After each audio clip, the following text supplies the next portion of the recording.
Assalamualaikum warahmatullahi wabarakatuh. Jumpa kembali dengan Banyuwangi Official. Dan tentunya malam hari ini kita mau nonton lagi video yang masih viral tentang pembunuhan Vina Cirebon ataupun kasus Vina Cirebon. Oke teman-teman, jangan lupa like, komen, dan subscribe juga di channel ini Banyuwangi Official. Dan inilah info yang terbaru tentang Bunda Widya. Dan sepertinya ini sangat penting sekali. Coba kita siapkan dulu untuk videonya, dan nanti kita tonton bareng-bareng. Mungkin teman-teman punya saran dan kritik, silahkan tulis di kolom komentar saya. Oke lanjut, kita tonton dulu untuk videonya. Bapak Jokowi dikelilingi orang-orang mafia saat ini. Ketiga, empat. Katanya merakyat, tapi rakyat semuanya ditindas. Katanya merakyat, tapi undang-undang diperbaiki hanya menguntungkan semua pejabat yang mengatasnamakan wakil rakyat. Undang-undang hanya berlaku buat orang yang berduit saja, tidak punya Tuhan. Mereka bersumpah di atas jabatan yang mengatasnamakan Allah, tapi mereka tidak takut dengan Allah. Itu murka mereka semua. Kelima, saya butuh keadilan. Keadilan sosial bagi seluruh rakyat Indonesia. Saudara-saudara kita. Maaf ya, saya sebagai netizen menyala lagi ya, bukan menyampuri kasus Vina ya. Ini permintaan kami ya, termasuk permintaan saya ya. Dalam kasus Vina ini sudah 1 bulan, kalian sebagai penyelidik aparat kepolisian, sebagai lawyer membela yang ini, yang itu, yang ini, yang itu, ya. Kok tidak ada keputusan dari kalian? Cuma yang dibicarakan di forum debat, ini, itu, penyelidik ini, itu. Hasilnya apa sampai sekarang? Saya untuk Bapak Presiden Republik Indonesia, sebelum berakhirnya nyawa saya di dunia ini karena banyaknya tekanan intimidasi, ya Pak, saya harap Bapak Presiden dan Kapolri membenahi undang-undang, pasal-pasal tentang hukum di negara ini. Itu saja. Tegakkanlah Pancasila itu dengan kokoh, dengan teguh, Pak. Pertama, ketuhanan yang Maha Esa. Apabila pejabat-pejabat itu, para hukum itu memiliki Tuhan, saya harap mereka punya Tuhan, karena sumpah mereka itu mengatasnamakan Allah. Allah itu tidak bisa dibohongi. Allah itu tidak bisa dibohongi. Kedua, jangan di atas uang sumpahnya seorang para pejabat, para penegak hukum itu di atas uang. Saya butuh keadilan di negara ini. Hukum itu seakan-akan menyayat saya saat ini. Kedua, kemanusiaan yang adil dan beradab. Berikan keadilan pada manusia-manusia yang ada di Indonesia ini. Saya bukan siapa-siapa, saya hanya diturunkan Allah ke bumi ini. Rasa manusiawi, rasa toleransi, beradab sesama agama, itu keinginan saya. Ketiga, karena drama-drama kalian lah Indonesia jadi terpecah belah. Yang dulunya saya mendukung Bapak Jokowi, akhirnya saya jadi pembenci Bapak Jokowi. Karena yang bencinya saya bukan karena Bapak Jokowi, tapi Bapak Jokowi dikelilingi orang-orang mafia saat ini. Ketiga, empat. Katanya merakyat, tapi rakyat semuanya ditindas. Katanya merakyat, tapi undang-undang diperbaiki hanya menguntungkan semua pejabat yang mengatasnamakan wakil rakyat.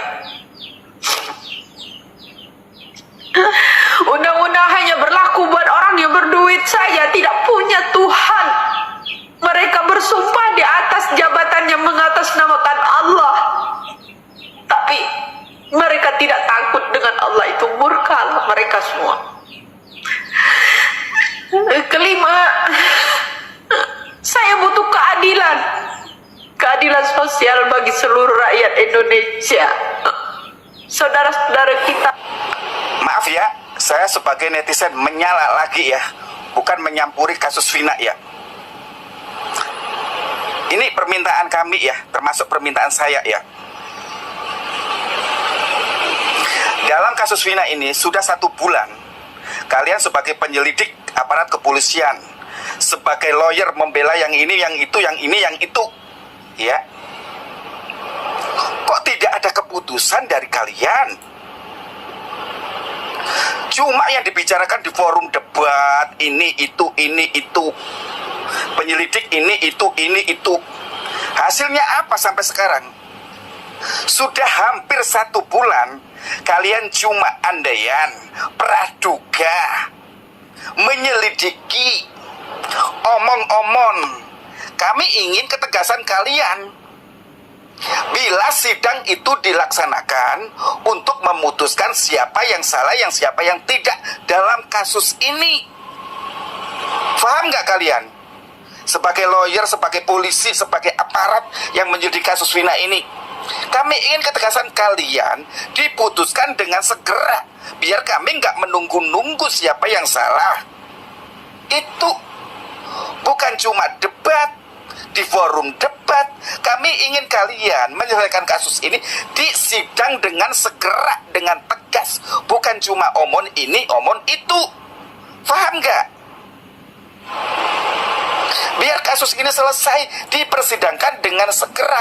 Ketegasan kalian yang kami minta, terutama Bapak Jokowi dalam memutuskan ini.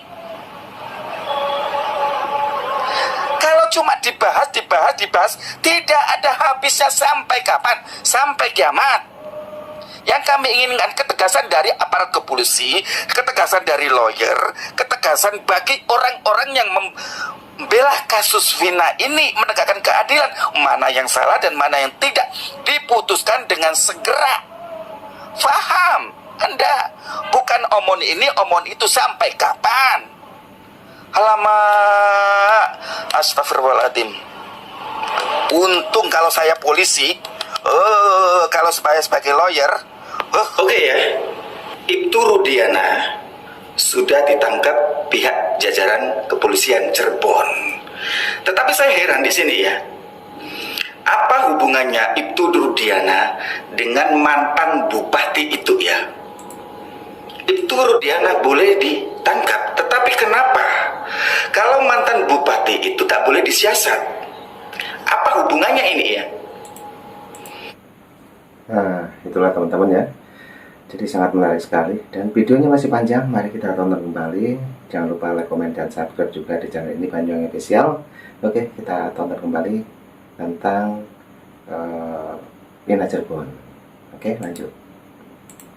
Padahal masyarakat Indonesia mengulik berita tentang mantan bupati ini ya, awal mulanya di situ ya. Tetapi yang ditangkap itu Rudiana. Apakah tidak ada hubungannya dengan mantan bupati? Sehingga polisi seakan-akan diam sekarang tentang mantan bupati. Betulkah mantan bupati ini tidak terlibat sama sekali? Sehingga sampai sekarang ini polisi penyelidik mendiamkan mantan bupati itu tidak ada tindak lanjut. Kalau selama ini polisi tidak menindaklanjut tentang mantan bupati, berarti mantan bupati itu tidak bersalah. Berarti masyarakat Indonesia berandaian, netizen menuduh mantan bupati itu hoax. Ini yang jadi pikiran.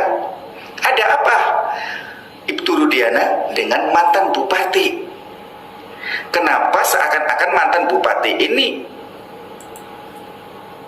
tidak ada kaitannya? Kalau memang betul mantan bupati ini tidak ada kaitannya, alhamdulillah. Tetapi pemberitaan sekarang ini kan banyak mantan bupati ini ya. dari mantunya, anaknya, ibunya, berbohong, klarifikasi, berbohong atas pernyataan-pernyataan ini. Terus apa hubungannya ini? Ya, kalau betul-betul mantan bupati ini bersih, tidak terlibat, ya alhamdulillah. Tapi kalau betul-betul terlibat, kenapa mantan bupati ini disepikan? Tidak ada pemberitaan sama sekali, tidak ada penyelidikan. Apa memang nggak ada hubungannya ya mantan bupati dengan Ibtu Rudiana ini ya? Gimana ini? Ada apa ini sebenarnya ini ya? Apa berita-berita itu hoak? Nah, kalau berita hoak, malu dong netizen Indonesia memberitakan mantan bupati ini. Aduh, ada apa ini ya? Bravo, cuma di Konoha. Bandar dari segala bandar adalah si coklat. Sungkem sama seragamnya. Masyarakat biasa lihatnya lari, penjahat sebenarnya sama si coklat jadi bestie. Menarik sekali bukan? Sama anak kandung aja tega, apalagi masyarakat awam. Anak jadi tumbal demi pangkat dan harta. Kirain nangis sesegukan karena sedih atas kepergian sang anak. Ternyata karena takut ketangkep. Asli, mirip film action India, terlalu banyak drama. Jadi sampai saat ini kalian masih percaya polisi. Pantas nggak mau diusut kasusnya. Satu-satunya orang tua yang paling ikhlas ketika anaknya meninggal dengan cara yang tidak wajar dan tragis demi mempertaruhkan tahta. Sebagai petugas satuan narkoboy punya prestasi yang cukup cemerlang, bekerja sama dengan bandar dan jenderal sekaligus. Beginilah kalau aparat terjun ke dunia bisnis. Bisnisnya nggak main-main cuy.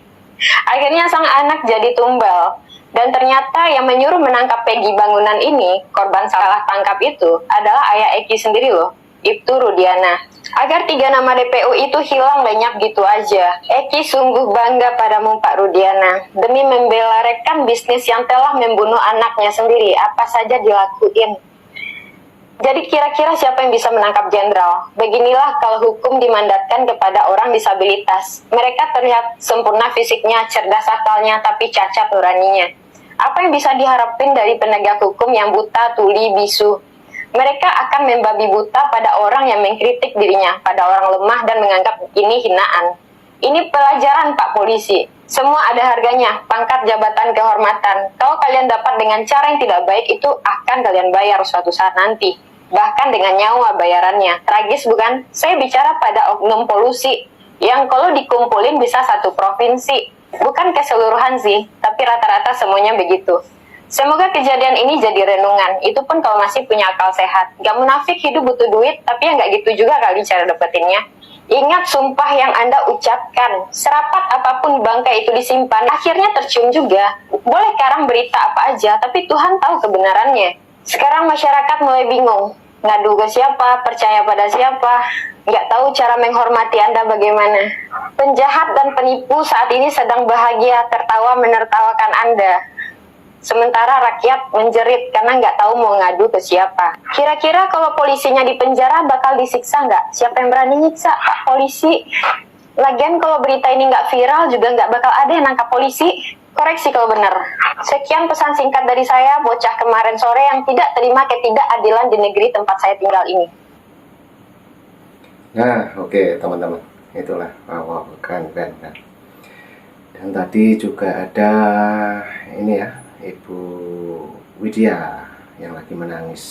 Karena teman-teman cukup itu dulu yang kita tonton, dan tadi juga ada video dari Bunda Widya, juga ada masnya yang tadi yang membela dari Vina ya, begitu menggebu-gebu sekali. Dan baru saja juga ada mbaknya yang ini memberikan solusi ataupun pendapatnya juga. Oke, bagaimana menurut pendapat Anda semuanya yang menonton video ini? Jangan lupa like, komen, dan subscribe juga di channel ini, Banyuwangi Official. Oke, terima kasih semuanya. Assalamualaikum warahmatullahi wabarakatuh. Nanti ketemu lagi di video selanjutnya. Thank you, bye-bye.